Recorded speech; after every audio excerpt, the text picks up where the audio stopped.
remember so vividly one day speaking with Lynne Jackson on the phone about how the Cherry Blossom Festival and the Dred Heritage Foundation could join forces to do something positive, to take one part of their mission of reconciliation to a different level. And thus was born the idea of the Reconciliation Forum. And we have watched historical moments, life-changing moments on this panel, moments where we've watched bitter rivals from ancient days of history come together at a table of reconciliation to discuss history and heritage. Wonderful, wonderful conversations. And today we take that to another level with reconciliation in sports. And it is an honor for me to introduce the great-great-granddaughter of Dred and Harriet Scott, our dear friend and someone who's so beloved in Marshfield, Lynne Jackson.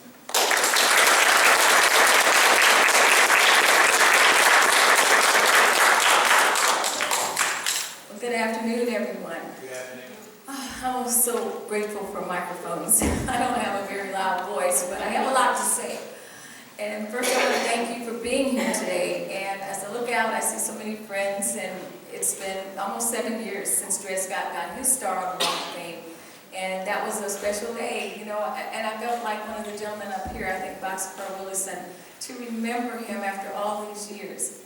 And so we're a very special, unique, and elite club here in Marshfield, and we're very grateful and honored to be so. Well, I'm not going to talk real long because we have this wonderful panel, and they're going to entertain you almost, I think, today. But I would like to introduce a few people who are here today, which is very special to me because we live in St. Louis, and not that 3 hours is all that long, but when you're coming in the thunderstorm, the lightning and the rain and all that, it's something. So I'd like to first introduce my daughter, who you probably have seen before, Sherry Jackson. You can either stand or wave.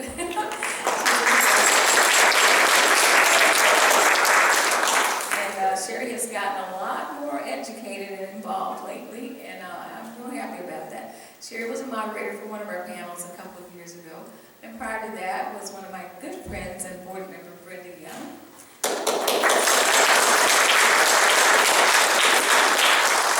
Brenda actually has the National Day of Prayer in St. Louis, and this is her 20th year, not her 21st year as the president or the chairman of the National Day of Prayer in St. Louis. So we are covered in prayer in all that we do, and God has truly answered us indeed. With her came her brother, Barry Pugh, and he's from Canada. Also, Josie Morales is here.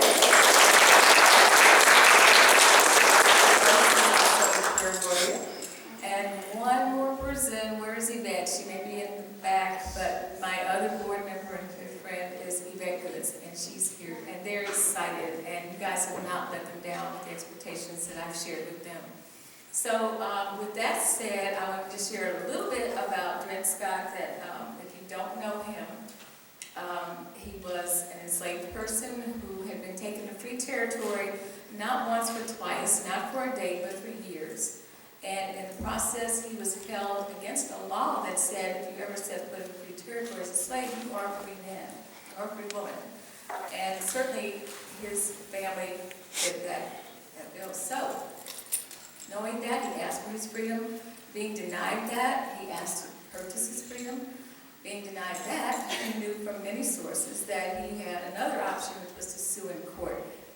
And so that he did. That court case lasted 11 years, took 5 trials, ended up with the worst decision of the Supreme Court to that point, and some still say to this day. But saying that he was not a citizen, therefore could not sue. Also, that slavery was able to be from coast to coast, essentially. And this was a major catalyst for the Civil War, which ultimately ended slavery. So that is why not only the courage of this man and his wife and his family, indeed, was significant, but the outcome was the ending of slavery. So that's my thumbnail sketch. And tomorrow I will be the guest of the Daughters of Union Veterans and Colonial Dames in Springfield at the Tower Club, where I will share this story in detail. And I appreciate that Ms. D. Dosh and her husband are here today to see our presentation. Thank you for coming. And so that's what the Dred Scott case is about. Now, our foundation is about 3 things essentially: commemoration, which was remembering him, remembering all of our history. And I say our history as we share in Marshfield, not Black history or white history, but our history. And then education, which is what we're doing here today, what I do many, many days when I'm out and speak. And then reconciliation. Now, Brenda's also the chairman of our reconciliation committee. And so today, I gave her a break. She's off. And we're going to let these gentlemen help us. But before we do that, we have another special guest in the audience. And believe it or not, Dred Scott decided to drop in and say a few words to you. Great-great-grandfather, could you come up?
Decided to sell us away again. Well, I decided to sue for my freedom. I was sold and resold, hired out, and when the masters died, I became water property of the city of St. Louis until the next master showed up. Yes, Lizzie, we do thank the Blues. We owe them a lot, but I also owe you Mama Harriet just as much for being the spirit that kept me struggling for my freedom. Why, I remember the first time we went to that courthouse. We were so anxious, so nervous, so excited that we could hardly hold him because we were afraid we'd make you more fretful. So we handed you over to your sister, Eliza, who was the only one of us not shaken like a bowl of Christmas custard. 6 years later, that higher court handed down its decision. Those 3 judges declared, if a slave is freed in another state, fine and dandy. But if that rascal came back to St. Louis, he's going to be made a slave again. Because Missouri felt no obligation to cotton up to the rules of another state. My eyes brimmed up with tears. It was my mostest hope that we could live together as a family in freedom. And the Blow family helped us achieve that. Why, it was the last thing that I remembered, because by then I was on my way home to glory.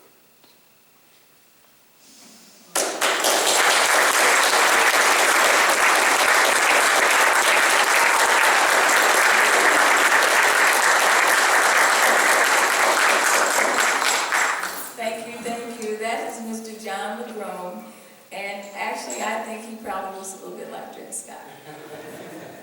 And John is with the new Dred Scott Theater Troupe, and he's also with the Etc. Senior Theater Troupe, from which we stole him, I think, more or less. He does acting, he's a teacher, educator, author, and he has a bit of a sports background, much to share today as well. The last thing we're going to talk about, he's got a little special note to the people of Marshfield, and we're going to give him a few minutes toward the end to just say a few words to Marshfield, a very, very, very personal note, and I think looking out the audience, many of you will know what he is going to share, and it's going to mean something to you. I want to thank Miss Missy Hosmer for sitting over there. I love you. She's my something-in-law, and I stay at her house, and she has all my guests with her every year. Thank you, Nancy. We love you. Okay, so now, aside from letting you know that we have a statue of Dred Scott, and we have a matching grant, and we'd love for you to find ways to participate in helping us raise money to pay that statue at the end. We need $35,000 by the end of June, and we will have it paid for. An anonymous donor has granted us this opportunity, so I'm sharing that with you so you know. And there's information on our table as well as some books if you're interested in our story. And after that, I want to share the podium, I'll give it over rather to Mr. Rob Reynolds, who with his wife Sally helped partner with me in this committee to bring this wonderful committee to you. And I thank you all for coming, and thank you, Rob and Sally. Come on over. Thank you. I'm just going to sit and do it from here if that's okay. Oh, he's going to sit from there. Very good. Thank you. Good. No, we appreciate everybody coming here today. We're going to talk about one of the issues that I think the Dred Scott Foundation and the Reconciliation Forum is very interested in, and that's the situation as far as professional athletics is concerned. And we've got a great panel put together here today to help us talk about that.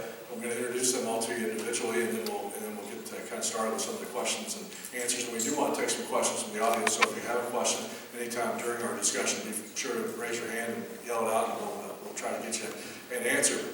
We did meet John LaGrone here a minute ago, the actor. He's going to be joining us. Thank you again for being with us. Next to him, Bill Virdon, who, if you were here about an hour ago, you saw him receive an honor that he's one of the newest inductees on the Walk of Fame here in Marshfield. And of course, his background, if you missed that introduction, played in the Major Leagues for a long time, native of West Plains, Missouri, played for the Cardinals, the Pirates, also, of course, managed for a number of years in the big leagues with several different clubs. Was a 1955 National League Rookie of the Year with the Cardinals before they ill-advisedly traded him to the Pirates. But then, of course, he's gone on to become a member of the Missouri Sports Hall of Fame and a native of West Plains, who lives now in Springfield. So, Bill Virdon, thank you for being with us. On my right, a gentleman named Alvin Reid, journalist from St. Louis, distinguished journalist for more than 30 years. Now he does a number of things in St. Louis, one of which is a co-host of the popular weekly TV show Donnybrook, which is on the PBS TV station up there, KDTC Channel 9. Also is a radio host on ESPN 101 radio station and writes for St. Louis Magazine. And of course, near and dear to my heart, proud graduate from the University of Kansas. I told you I'd get that in. Him too. And we worked together for a number of years at USA Today Baseball Weekly, so Alvin Reid is kind enough. And the other gentleman here on my left, no stranger to anybody in Southwest Missouri if you've owned a television in the last number of years. We won't say how long Ned Reynolds has been the sports director at KYTV, KY3 in Springfield, but I hung out there when I was in high school. And we know that was not yesterday. So we're very happy. Ned, another member of the Missouri Sports Hall of Fame in Springfield. Before he matriculated to the Ozarks, grew up in the Philadelphia area, and proud graduate of Temple University. I give them a free plug since I gave KU a plug. So Ned is very kind enough to, he's got to rush back and do this 5 o'clock news, so we appreciate him taking the time to be with us here today. I have to correct Rob's chronology just a little bit. His facts and figures are correct, except that when he hung out at KY3, that was with my dad. You don't buy that. They had television back then? We did have, of course, but what did happen back then is it was one of those areas, and I tell this to my college kids that I teach all the time, and they look at it like an ancient dinosaur. There were 3 television stations in town at the time. We didn't have 25,000 channels to choose from.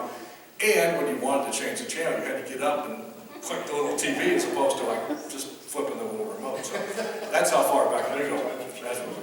But times have changed too, of course, in sports and in baseball particularly, which is our area of reference that we're going to get started from today. You know, the Dred Scott decision handed down on the courthouse steps in St. Louis is about probably a long marked wire fly ball away from Busch Stadium. Now, the newest stadium about a block south of where the old stadium was about, but it's still, what, 5-minute walk from the courthouse steps to the current Busch Stadium. So there's definitely a connection and definitely a parallel between that decision and what happened in the history of Major League Baseball and what is happening today, which is going to be another focus of our conversation as we continue here this afternoon. But 1857 is when that courthouse decision was handed down in St. Louis. 90 years later is when Jackie Robinson broke the color barrier in baseball when Brad Shirky signed him to play for the Brooklyn Dodgers in 1947. And I think, one of the things to kind of start off our conversation and talk about the importance of that event and what it meant is to talk to somebody who was there and experienced that firsthand playing against Jackie Robinson during his career. Bill, what memories do you have of those days, and what kind of player was Jackie Robinson, and how did other guys, opponents, teammates, what did you think of all that as all that was going on? Well, we saw very quick that Jackie Robinson was a great ball player. He could play. He was an infielder that could do the job and get his hits and score runs, and steal bases, and you had to really stay with him to keep him from beating him, really, because he was outstanding. And then I know you saw him play as a youngster growing up as well. Did on a number of occasions, Rob, but the one that I think sticks out in my mind more than any is when Brooklyn and Philadelphia, where I was born and raised, are only 90 miles apart. Back then, and we're talking more than 50 years ago, that was a major journey. Today, people commute that level and do so on a frequent basis. But Brooklyn made 3 appearances in Philadelphia on 3 separate series, and his last venture into Philadelphia is the one that sticks out in my mind, principally because my club won the game that night. I was a Phillies fan back then, and Brooklyn, my goodness sake, Brooklyn would always sell out Connie Mack Stadium in Philadelphia. It's a very small ballpark, 36,000. It was jammed always. The final game that I saw him play, the one that it really resonates, is a negative. And it was a negative because Brooklyn led 2-0 in the 9th inning, and Jackie Robinson committed an error out at second base that allowed Philadelphia to score 3 runs in the last 9th inning and win the game 3-2. The memorable portion of that is Jackie Robinson's attitude at the end of the game. In the press conference, he broke down in tears. He could not fathom the fact that he had committed such a grievous error, and he knew why. It's because he had diabetes, his hand-eye was beginning to fail, and he wasn't the Jackie Robinson that everybody knew. And he could accept that as an individual. Jackie Robinson, a very sensitive individual, highly intelligent, and an individual who really created, as Bill said, such a disruptive force in the game. He couldn't get it done anymore, and at the end of that season, he retired. He knew he couldn't continue playing, and he wasn't going to embarrass himself or the game. But as Bill said, when he played, and he may not have been the best player in the Negro Leagues, but he was the one who had what it took to be able to withstand some of the things that he did, and they were, in all honesty, a grievous part of our history. But it does exist, and it does have to be addressed. And that's why I want to ask Bill, too, because I know it's a different era now in baseball with people kind of communicating between teams and that kind of stuff. Back then in that era, I know it was kind of verboten to talk to other guys on the other team, but did you kind of ever have a chance to talk to him, or did you ever kind of experience some of the things that he went through, or how was he treated in Pittsburgh, and how did you kind of, what were your memories of those era? I really don't have too many memories of those things. I do know that he was, as far as I was concerned, was treated very well in Pittsburgh. I think he had his times and places where it was a little tough for him, and I understand that. And I really, the one story that I can tell that I know that happened was in spring training. When he was, when Clemente was on the club, we had to take buses for trips, like going from Bradenton to Sarasota to Fort Myers and so forth. We always played our game, and then we would stop and get something to eat. Well, Jackie Robinson or Roberto was on a team, or on that particular team. Murtaugh would not let them stop. Because they would go in and they wouldn't serve them. And that was one of the things that he wouldn't stand for. Murtaugh took care of that. And we'd have to go back home, and we got something to eat after we got back home. But it was something that happened, something that shouldn't have happened, but it did. And Virdon knew how to handle it. Alvin, I wanted to ask you, because I know you grew up in St. Louis as a big baseball fan a few years after Jackie Robinson retired, but what were you told, or what did you learn early on about Jackie Robinson and his importance to the game of baseball? I'll start with a story. It goes back to, I guess, 1968 when Don Drysdale had the shutout inning streak going, and it was, I guess, interrupted, but then the umpire said that the guy had gotten out of the way of the ball. It was in the barbershop. It was in the barbershop, it was older black gentlemen, young guys, whatever, and this huge argument kind of erupted about what had happened. And I was kind of asking, like, why is everybody so kind of into the Dodgers? We live in St. Louis. And it was explained to me that you gotta understand that there are black fans all across America who became Dodger fans the day that Jackie Robinson put that uniform on, and they never changed. They never stopped being Dodger fans, no matter what city they were in. If Brooklyn came, and later, if Los Angeles came and Jackie Robinson had retired, they were still Dodger fans, and I always remembered that. And I want to pick up on one thing you said. You know, you learn a lot of history of your fraternity when you pledge, and I pledged Alpha Phi Alpha fraternity when I was in college. Jackie Robinson was an Alpha, and one of the things that we learned was that he was at UCLA, and he was educated, he was in a fraternity, and these were some of the things that went into the decision as to why Jackie Robinson was the player that was asked to break the color barrier in Major League Baseball, because I guess it was decided by the Dodger, organization that this is going to be difficult. This is going to be very, very difficult. So not only do you need someone who can play, all right, what good is it if the guy stunk and was only around 2 weeks, but you had to have somebody who would be able to deal with what was being asked for him to do. And that's why Jackie Robinson not only became the first black player, he had to be somebody who excelled in many ways. And that's why I say you learn this later on in life. And then what I saw as a kid, I was born in 1960 and coming up through the 60s, so many black people played baseball, okay, and enjoyed baseball and loved baseball, that by the time I came along, teams had many black players, and the all-star teams between, my formidable ages between 1969 and 1979, to the ages of 9 and 19, I went back and looked at the rosters of all the all-star teams. Black pitchers, black catchers, black outfielders, infielders, black people, just all over the all-star teams. So that helped me become the baseball fan I became, and that all started in 1947 with Jackie Robinson. And I think, I just want to throw this out real quick, that Branch Rickey story, which you probably know, is the manager who insisted that baseball be integrated and chose Jackie Robinson. And last year, when I thought we might do this, there is a gentleman, an attorney in St. Louis, who did a one-man play on Branch Rickey, and it was absolutely phenomenal.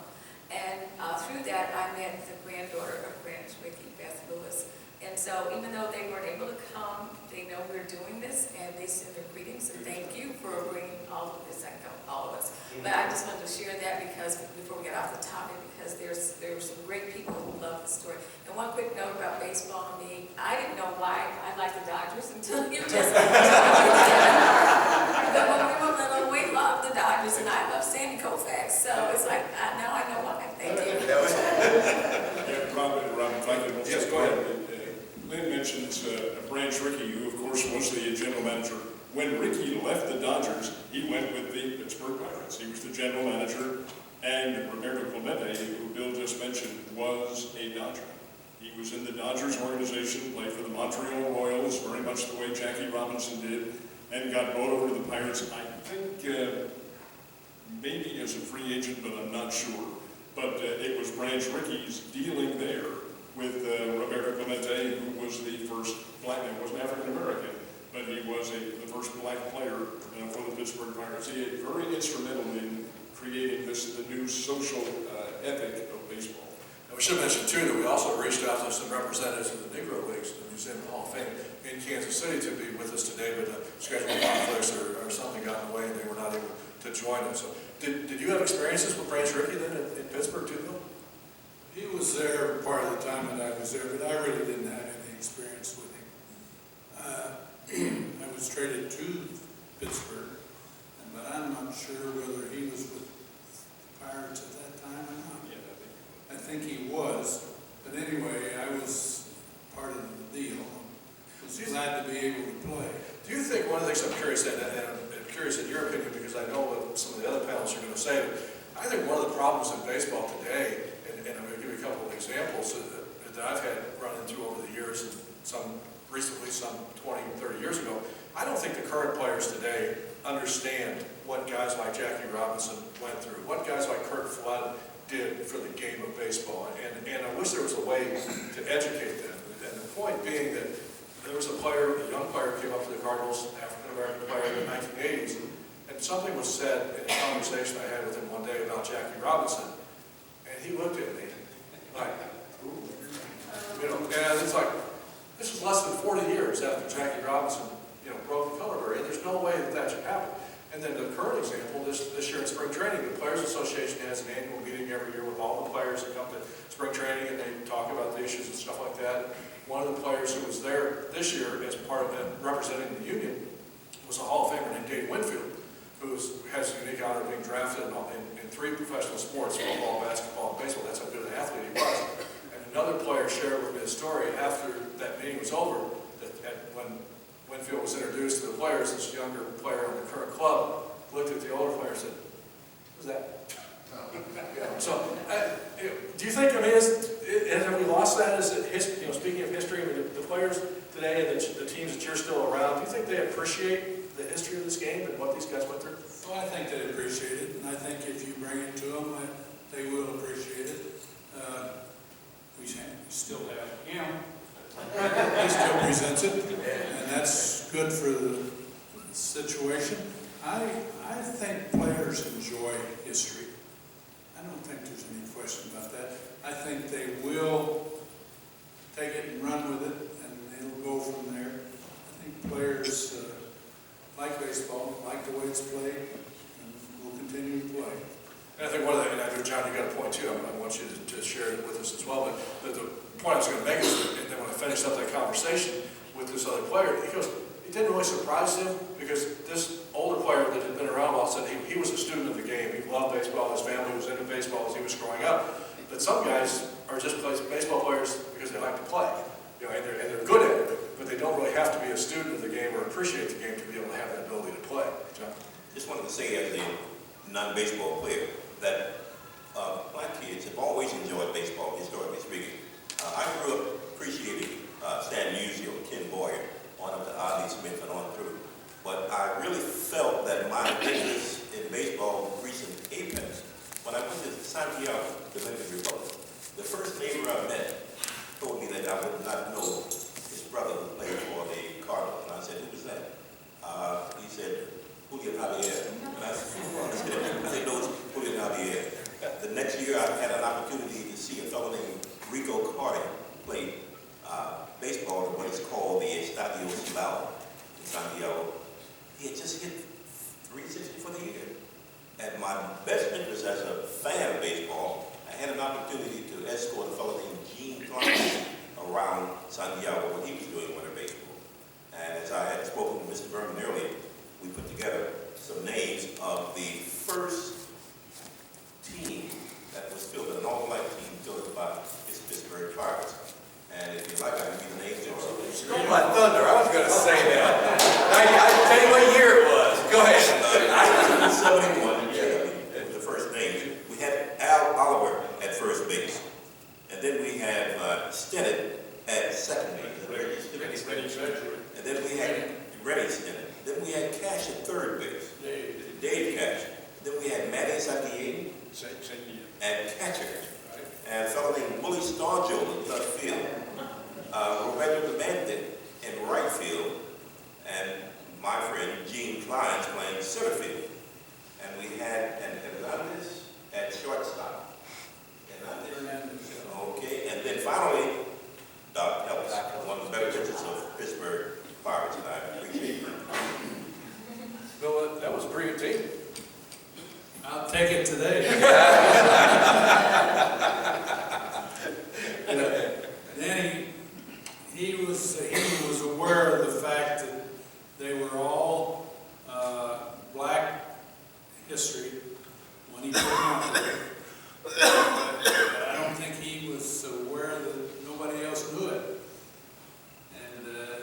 somebody said something to him, he said, "Uh-oh." And so he went and put him out and told everybody, and was the first all-black team in history in Pittsburgh. Do you have a comment a minute ago? Yeah, and again, yeah, I remember it. I remember it very well. I was a KY3 at the time. Oh, it was a long time ago. And of course, Bill managing the Pittsburgh Pirates, we kept a direct contact with the Buccos back then because of the area influence. And I must admit to you, I'm no paragon of virtue, but it didn't occur to me at all. These guys were players, and they were Pittsburgh Pirates, and they were pretty doggone good. But then it was when they sure are. So come on, what difference in the world that they still are beating my team? Can I see a show of hands real quickly? How many saw 42? The Jackie Robinson story. I was a very small kid back then in Philadelphia when the incident with Ben Chapman, Philadelphia's manager, occurred. The movie Hollywoodizes that just a little bit because Ben Chapman never left the dugout and hollering those racial epithets. He did yell it. The incident is true, but he didn't leave the dugout. You're not allowed to do that. But the race in this case was the catalyst for what he was doing. He was trying to disrupt Jackie Robinson. Jackie Robinson was so good that his team, the Brooklyn Dodgers, were completely morphed by his presence there. They became a championship level team, won in 1949. And Robbins is the one who made it because he was so doggone quick on the bases. Pitchers didn't know how to handle that. Well, that was Ben Chapman's tactic then. As ill thought of as it was, he used the race car to try to disturb Jackie Robinson's game. Didn't work. My TVP. that was what that was. Yeah, it's interesting too. We were talking just a little bit earlier, guys, about Tom Alston, who was the first African-American player for the Cardinals that broke the color order in St. Louis in 1954. The problem he had, unlike Jackie Robinson, really, was he had an issue. He had some apparently turned out to be later some personal issues, ended up being in mental hospitals and things like that. So how much of that affected his performance on the field, I don't know. But he was not the player that the Cardinals thought they were signing when they spent a lot of money to bring him out of the Pacific Coast League. But you know, I think the interesting thing is, and I just went back and looked at this last week or so in the library up in St. Louis, is when he played his first game in St. Louis, it was not headline news. The newspapers reported that he was one of 3 rookies who made his Major League debut, along with Wally Moon and Alex Scrambles in that game, that season opening game. But there were very few references to the fact that he was African American. It wasn't a headline. There was no quotes from anybody. So it seemed like what Jackie Robinson did, and then as it filtered on through some of the other clubs, is he made it a non-story almost. You know, it just kind of happened without, like you said, the first all African American team in 1971. Nobody realized that it was happening. You know, so I think that speaks to the beauty of what happened, is the fact that he was able to make those transitions for the other teams without anybody really noticing it. And then, like I say, all the baseball people kind of know this, but the second player, Larry Doby, who played for the Cleveland Indians, how long was it before he started playing? It wasn't very long at all. About 7 or 8 weeks. Yeah, exactly. 2 months later, and he took the field. And Larry Doby was an excellent baseball player, an all-star baseball player too. And then once again, you had your 2 black players, one in the National League, one in the American League, were very good. So the whole argument that they won't be able to play at this level was dismissed, and they're out there already, and it's like anything else. Now, a year or 2 later, you're trying to field the best baseball team that you can. So whatever people may have thought in the stands or maybe who own the team, the object is to win the World Series. How do we best go about doing that? That's what Larry Doby and Jackie Robinson did, was say, like, not only out here, we're very good. We're actually, you might want to think about finding some other of us and put us out here. Can I carry that one step further to a different sport and a little closer to home? The Missouri State Bears basketball team. How many of you remember Charlie Spoonhour on the team? Yeah. You all do. Well, back in the mid-1980s, he fielded the first all-black basketball team for the Bears, and I was privileged because I did the TV shows with him to be his confidant. And he said, "Hey Reynolds, how do you think people are going to accept that? This is the Ozarks." And I said, accepted. Can they win? He said, oh, we'll win. I said, give a damn. And that was the case.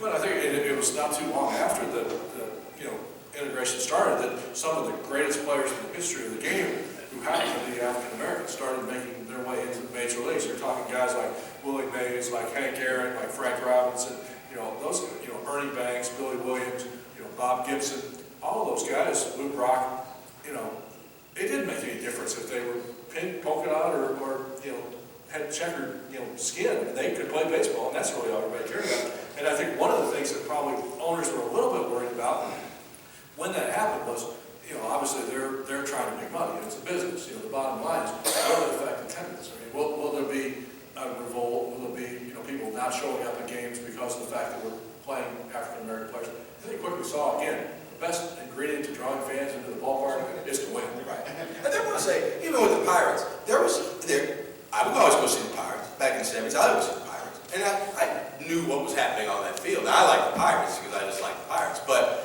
it drew fans. It drew African American fans. It drew Hispanic fans that didn't go to the baseball game. But now they went because they said, well, I want to see this team play.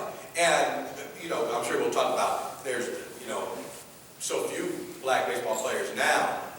If I owned a baseball team, I wouldn't say I would just have a black player out there because it would draw black fans. But I'd say, well, I could find a certain way to increase revenue 2-3% in Major League Baseball if, it's just like anything else, if there were more black players.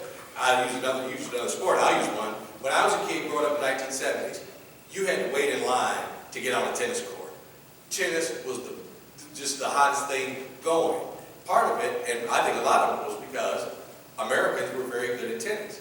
Now, right now, tennis, who talks about tennis in America? Because there aren't any Americans playing tennis. It's not a race thing. It's not a national pride thing. It's just, you just gravitate to people that are like. And you said it's the same with baseball. If there were more black players, there'd be more black fans, and that would be good for baseball. Bottom line, which is, we all know baseball's about the bottom line. And one of course, the best tennis players in the world happen to be from St. Louis. That's true. That is true. So that was another culinary kind of great. I'm taking one Oh yeah, it's day. No, I think the other thing too, and I wanted to kind of get Bill's thought, and then I do want to segue into the current situation of baseball, and Alvin mentioned that, but a couple more stories before we get to that. You mentioned Roberto Clemente and how good a player he was. Was there any issues on that team with him being a Hispanic player, or was he so good and such a great guy that people didn't care about those things? He was a good guy and nobody cared as far as players. And that translated to the fans as well, you think? I think to some extent, but not entirely. But I think that was results and what Pittsburgh got out of Clemente, because he was there for 15, 20 years and one of the best every year. And so we were glad to have him. Did he ever talk about being discriminated against, or that he felt like people didn't appreciate that or didn't treat him equally? He never talked about anything too much. He didn't. He was pretty quiet. He went about his business. And we all enjoyed having him around. And there was never a problem with him and the other players. It was maybe a part of his, the fact that you thought was his English fairly good. Well, I'm not hearing him much. I don't know. I know one thing. I couldn't speak Spanish. I played winter ball in winter and spent some time down there and learned a little bit of it. So I learned to get along if I had to. But anyway, he didn't really talk too much. But I think he could speak English probably very well. It is interesting when you think about the Latin American culture and the Latin American players, and especially kind of translating it into what's going on with the breakdown of players in the major leagues today. Is you think about are the hardships that the first African American players had to come through, but think about those first Latin players that had to come over here to play. Not only were they having to experience everything in a different culture, they had the language barrier to overcome as well, which which the, African-American players at least spoke English, and could communicate with people. But I know that there are players still, 20 years ago, young Latin players who came up. Obviously, one of the issues being financial, because they didn't make any money as 18-year-old, 19-year-old players in the minor leagues. But they would purposely go to eat at meals, either in some places that offered a buffet, where they could just pick out the food that they wanted, or to places that had pictures of the food on the menu.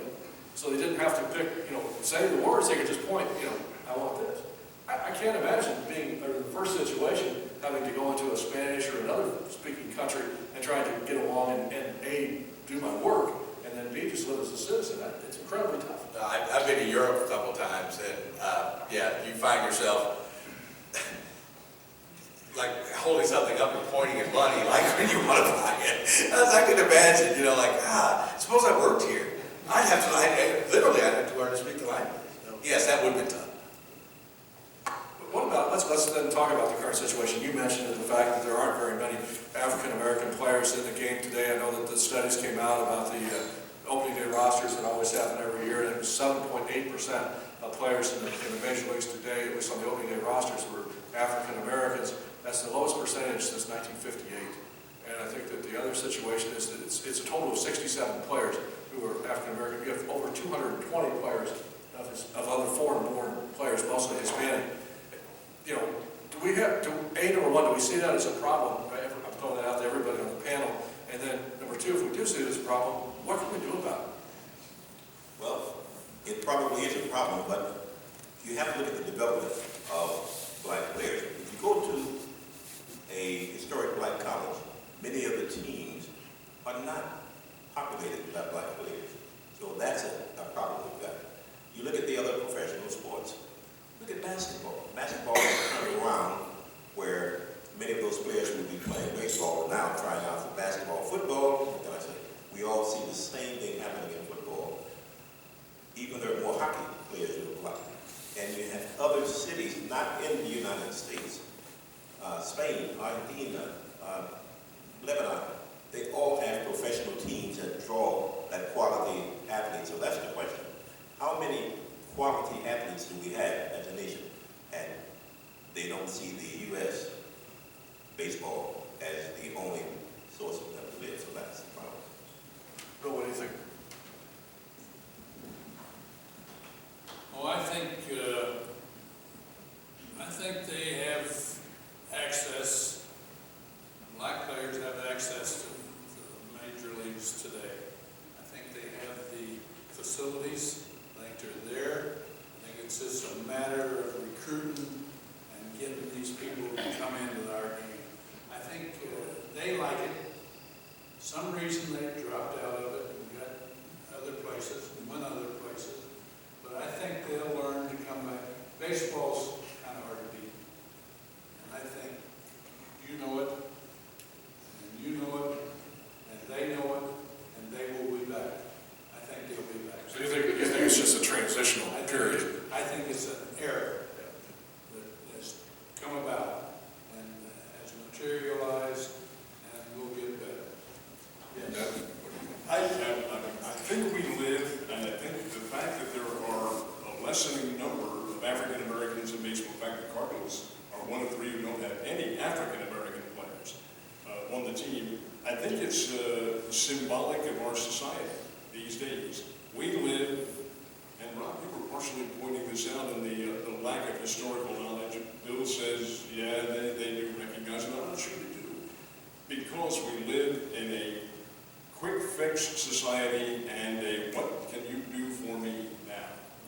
Well, in basketball, you have the college kids who drop out after 1 year and go to the NBA. You have the football players who, once they're 21, can go into the NFL. In baseball, the opportunity is there, but it takes time to hone your skills in the minor leagues. And the kids growing up these days don't want to take time to do anything. They want that immediate gratification, and therefore great athletes who would be outstanding Major League Baseball players instead are going off into the other sports. And you talk to them and say, hey, look, that's fine. You're going to get your money now, but how long is your career going to be? In football, what's 4 years at the most, and a running back, 3 if you're lucky. 4 years, and then you're out. There you go. Basketball, you better be pretty doggone good to make it in the NBA. And yeah, you can go to Europe and make some money and play in the D League and something like that. But for the big time, you better be good. Baseball, look what you can do when you're up there. Your minimum salary is $480, I think it is, $480,000 a year for a rookie. I haven't made that in 48 years. But they'll listen because they want the instant gratification, and when that presents itself, who can blame them? Yeah, I just had a question which is relevant, it may not sound like it originally, but I think it plays into it, and maybe Alvin, you might be able to answer. But what do you think the ticket prices do to affect the attendance of African Americans, as well as that rolling into interest? We were talking about with tennis that, we all grew up with tennis players from America, and then there were the Europeans, and then now, who knows who's winning in the tennis such arena. So we're not as interested, but I think we can't pay those high prices to. It costs more to go to a basketball game or a football game than it does to go to a baseball game, even to this day. So if you have interest in taking your family or your son or daughter to a baseball game, to a Major League Baseball game, you can still do that. All right. Now, and like I said, it's a fast-paced world. If you want to sit behind the dugout, it costs $500. But but if you want to get into the stadium and see a game, that's still the price of that is still not to the point where I think it drives people away from the game. Can I share with you? You're right. Because I used to teach Sunday school, and we would get tickets to take kids to the ball game, but we were at the old stadium, and we were up there literally with the birds. And okay, the kids were excited because they hadn't been there before, but after a while they go, how come we can't sit down there? So yeah, we do want to sit behind the dugout. Okay, I'll tell you where I sat, and this is another reason I love baseball. My dad and I used to sit in section 350 of the Old Bush Stadium, which was directly behind home plate at the top. But you immediately learn how to keep score if you sit there, because you see the 9 positions. 1, 2, 3, 4, 5. You figure out that 5 is, out of place, because 6 is the shortstop, and then 7, 8, 9. And you look at that, and you say like, wow, I see why it's called a diamond, and I see why the positions have a number, and you learn how to score and things like that. If you're physically in the ballpark, you come away with an education about baseball. In fact, I will agree with you with this. I would say when I was younger and went to the baseball game, 90% of the people there were there to see the baseball game. I think it's about 50-50 now. If it's probably skewed even worse than that. So, like I said, if you get in the ballpark, you'll get your baseball education. I just want to say too, I agree with Bill. Bill hit the nail on the head in that I think we're in an era that participation is down. I think that will change. I think the dynamics of playing baseball are such with going to the minor leagues. Listen, I explained to people, the first newspaper I worked for was in Danville, Illinois. I had been an intern in Cincinnati. I had spent a summer in Cincinnati, Ohio. Lived by myself in an apartment, went back to my last year of school. My first job was in Danville. Rob, you said you were hanging out in Springfield. You tell kids today going to journalism, man, you got to go to a small town and work. They won't go. They won't do it. No, dude, I won't work in a newspaper if I have to go to some small town. So that's not just, athletes, that's young people all together. And you have to get over that hump. You're exactly, well, the young people who want to work, that's. Yeah, well. The other thing about baseball, I took a couple of things I want to get to, but I think the other thing about baseball is you don't have to be in a big league market to go to a baseball game. We see it here with the Springfield Cardinals all the time. You guys, I know have season tickets, you do the game still on television. It's a great environment, and it's a great brand of baseball to go to. So I think you can cultivate fans of baseball a lot more markets than just a big league club. Now, I do agree with you that they've done a lot of things to try to attract people with bouncy gyms and things like that out in the outfield to keep the kids entertained if they're not actually watching the game. But I think that's one thing that baseball does have over football and maybe basketball. Well, they have the college environment, which it brings a lot of other fans into it too. But hopefully that will bounce back somewhere, right? And I think it should certainly. One thing real quick, we were talking about the teams that didn't have players. I think there's an indictment that for some reason you don't want them. That's not true. San Francisco is the most diverse city probably in America. And they don't have any black players. So where you play or where you're at doesn't have anything to do with how the situation turns out. I mean, if any of you have ever been to San Francisco, I mean, it's just, if there's any place where race doesn't matter, it's pretty much San Francisco, California. So, you can't condemn a team or franchise who's currently going to have black players on. Now, when sometimes I hear people say, I didn't even notice. Well, you notice because that's just a natural thing. But no, you can't, like, hey, there's something going on because you don't have any black players. That's not true. That's not true at all. And even, I'll talk about the Cardinals for a minute too. Of course, we think about the great teams of the 1980s in St. Louis. You had Ozzie Smith, you had Willie McGee, you had, all those Derek Pendleton with all those clubs. And there were some great players, Vince Coleman, who were on those clubs. And they helped that team win. And there's no question they were the Cardinals of that team. Cardinals do have some guys in their farm system that are African Americans that are very good prospects, either at the AAA level, farther down, lower level. We probably some of those guys come through Springfield here in the next year or so. So it's not, they, like you said, they want to win. They want to find good players. And I don't think it makes any difference where they come from. The Latin players or African American players, whatever. And I didn't know Terry Pendleton was black. Terry Pendleton was a good player in the minor leagues. He got called up. I was living in Illinois. 2 months later, I went to the ball game. I said, I had no idea Terry Pendleton was black. That's the true story. And here I am, I covered sports, knowledgeable guy. I had no idea. So I'll share a story about a good friend of ours in Sizewell, Bill Wilkerson, who is a broadcaster in St. Louis, did the University of Missouri football games for years on the radio, the Missouri Net radio network. You guys probably heard him over the years. Also did the football Cardinals games. He got invited, called the radio station one day asking him to come speak at a banquet over in Illinois at a gathering. He agreed to go, and he walked in the room, and the guy standing there looked around, and goes, I'm looking for so-and-so, and he goes, he heard the voice, he goes, you're Bill Wilkerson. He goes, yeah, he goes, you're black. And Bill goes, yeah. So, I mean, I think that shows it doesn't matter anymore, does it? But I think that the one kind of reality, I know we've got to wrap this up in a few minutes too, the one, as I told Ned's got to get back to go to work. You're not old enough to retire yet? Anyway, one story that bothered me, and I'm going to get kind of the reactions to this too. It's a recent story here, the last month or so, earlier this month. The Atlanta Braves honored Hank Aaron for the 40th anniversary of breaking the home run record of Babe Ruth. Obviously, a tremendous moment in the history of sports when he broke that record. But yet, it was a moment that he really didn't get to enjoy because of all the racial problems that he caused in this country, all the death threats that he got and things like that.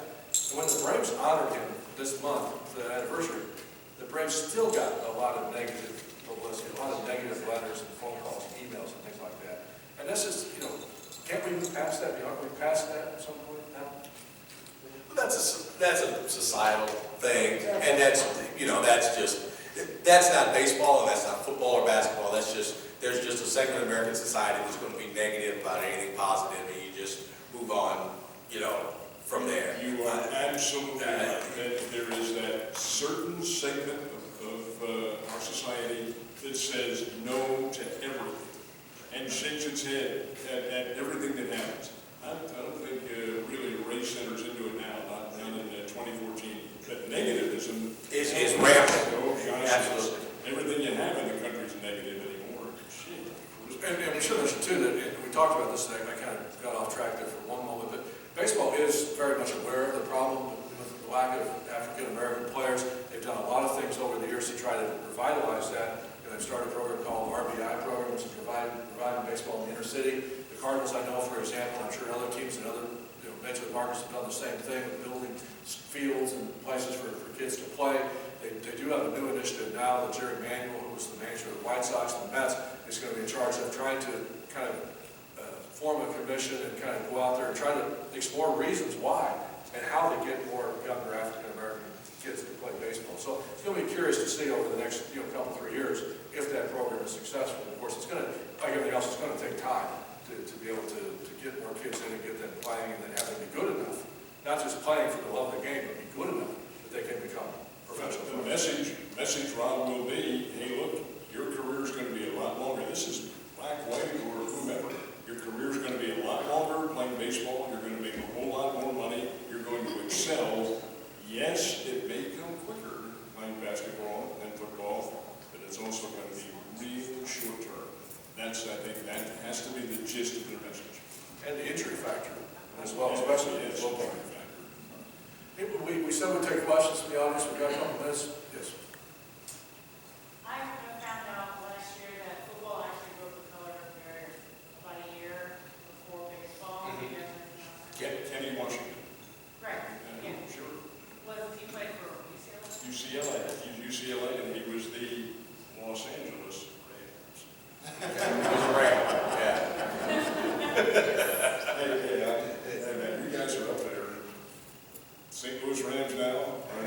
See, people get mad at me about that. 'Cause all I do is talk about the fact that, you know, there's at least they could possibly move, and then I'm saying that I'm not saying they are going to move, but I catch flack because our region has been very, how can we say, slow to understand that we do have a situation with the football team, but everybody just wants to call me nuts. So, but yeah, they'll be there. They should be there. He's going to ask for something. And we're going to have to decide whether to give it to him or not. It's like anything else. But he's going to ask. A billionaire is going to ask us to do him a favor. She did ask about the breaking the racial barrier in football, and that was that really didn't have anywhere near the impact that Jackie Robinson did, because baseball was the sport back then, and football, believe it or not, was really a secondary, and maybe not even that level. Football never really achieved a great public acclaim until the early and mid-1960s, when the evil television came really. To say that was because of television, football and basketball as well, really are the sports, because those sports transcended themselves to television coverage a lot better than baseball did. Time for two more questions, anybody in the audience? Get a question? Yes, an observation. We're dreaming if we think that the dynamics of racism that were behind the Dred Scott decision, or the wins, or the breaking down the barriers of Jackie Robinson and others, that those are now won battles. The history is long and it continues.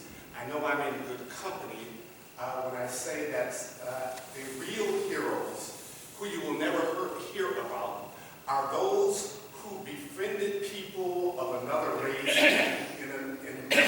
they were the minority. They said, but I see talent in this person, and I've also become a friend of this person.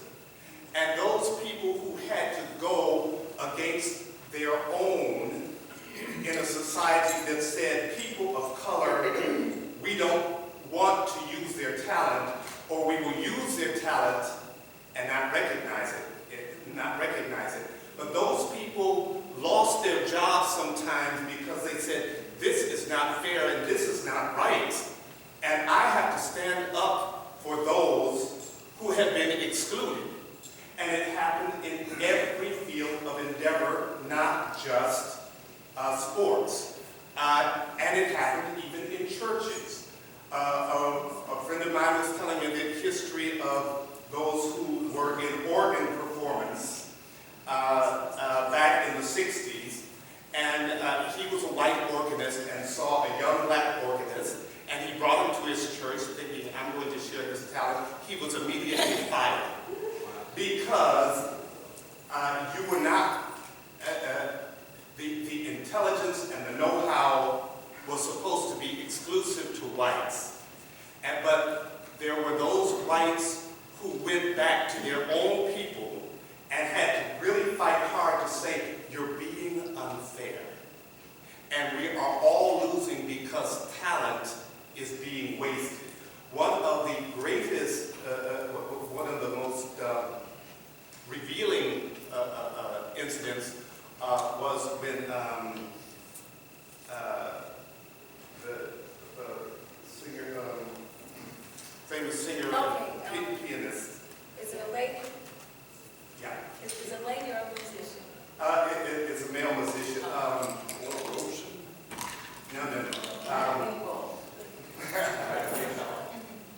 No. He used to have to sing behind a screen because they wanted his voice. Nat King Cole, that's right. He had to sing behind the screen and he could not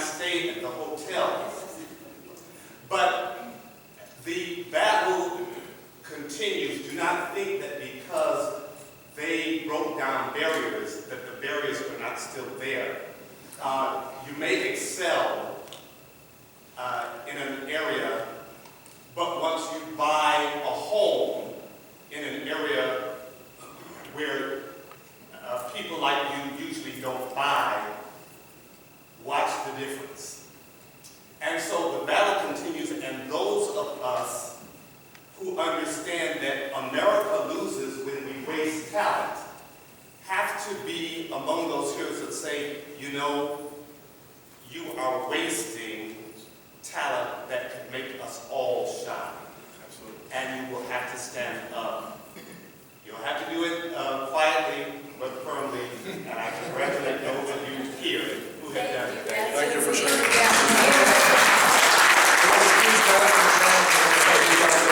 I appreciate everybody's attention. I know Lynne, you've got something else to share with us. So, oh, John's going to share with that. Okay, so we're going to let him turn the program back over to him.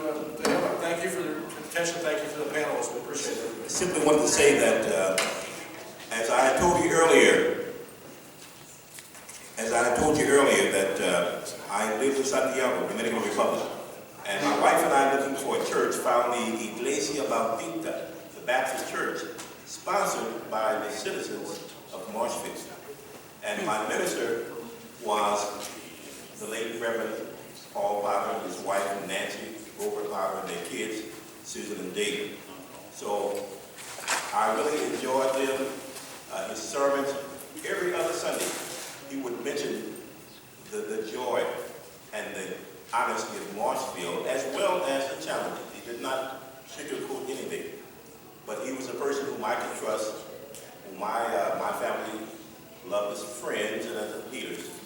And the moment that we lost him and he lost his life, as he and his wife, don't know if it was politically motivated or not, but it's a hurt that'll be with us for the rest of our lives. But we wanted to say that he brought Marshfield to the islands, and people respected him.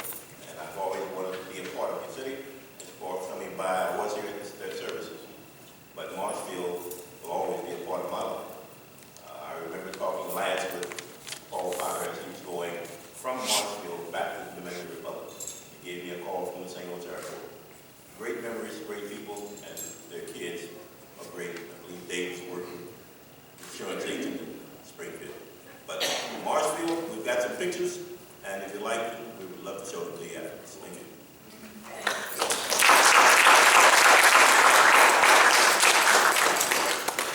All right, well, thank you. We're obviously going to wrap up right about now, but I'm sorry. Is there someone else wants to make a comment?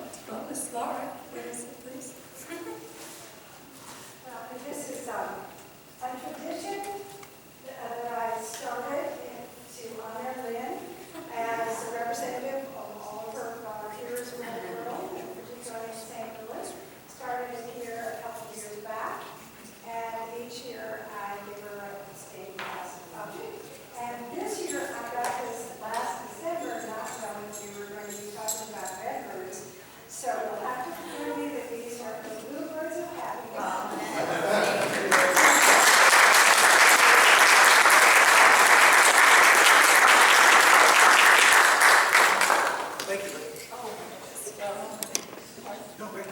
Well, thank you, Laura, and thank you all for coming. This has been interesting, and I really feel like we just kind of touched the surface, because some of the things that Mary was sharing, are those things that are under the surface of all of what we're trying to do. But what we're trying to do is, as with abolitionists, when I always speak about the slavery aspect, it's like there were those abolitionists out there whom without we wouldn't be standing here.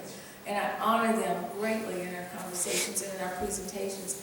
And so, as he said, and I know maybe a couple of you didn't hear this, but he was saying thank you for doing what you're doing and being those people who stood up, because you have welcomed me and all of my friends every year since 2007, and that's the kind of people that we want to be around. So wherever Nicholas is, you're here, there you go, thank you. This young man started this, and are you 30 yet? I'm serious. Maybe. There's a thing about young people, they think 30 is old. Hello. Maybe he's 30 or 31. 32, he's 32. But anyway, I'm highly impressed. If you've never looked up Nicholas's bio, sit down first and then read it. He's amazing, and I want to thank you for letting us do this every year that we have. God bless you all. Thank you, Alvin. Thank you, Rob. Thank you, Bill and John. God bless you all. Thank you.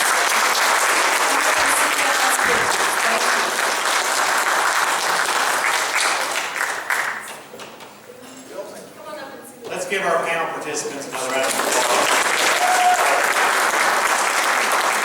Our next program will be at 4 o'clock, where Billy Williams will speak about her book, The Rare Titanic Family. So get up and stretch and come visit with our panel.